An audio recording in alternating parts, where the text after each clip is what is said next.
Саламатсыздарбы балар, қазақ тілі пәні 94-ші сабақ. 42-ші тоға қараймыз. Мәтіннің тақырыбы бойынша мазмұнын болжа. Сонан соң мәтінді тыңда. Бейбарыс Сұлтан. Баяғы заманда Бейбарыс деген кішкентай бала болып, жаугершілік кезінде соғысқан елдің адамдары оны ат артына мінгізіп алып кетеді. Оны құлдыққа сатып жібереді. Сөйтіп ол бүкіл өмірін араб елінде өткізеді.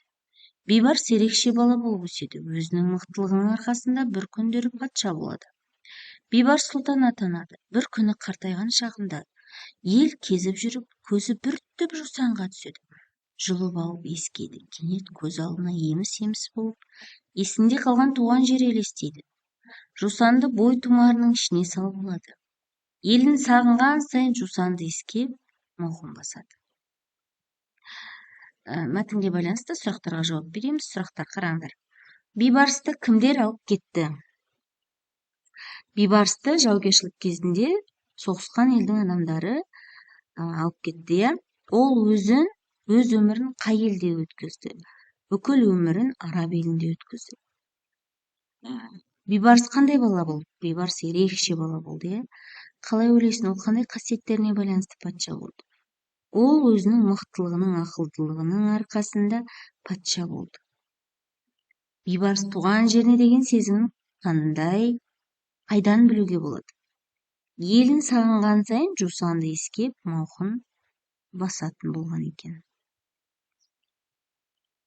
43-ші жаттығу. Ретін сақтап оқысаң мақал шығады дейді. Балар қараңдаршы.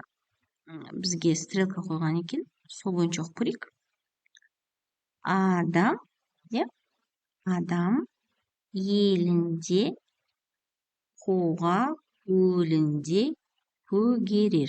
Адам елінде, қуға көлінде көгерер деген мақал шықты.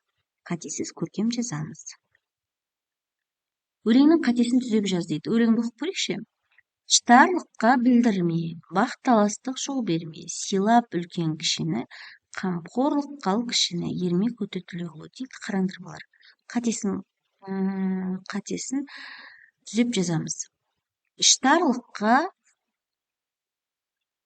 жол берме, бақталастық білдірме, сыйлап үлкен кішіні, қамқорлық қал кішіні, ермек өтетілі ғой. Өлеңнің қатесін түзеп көркем жазамыз.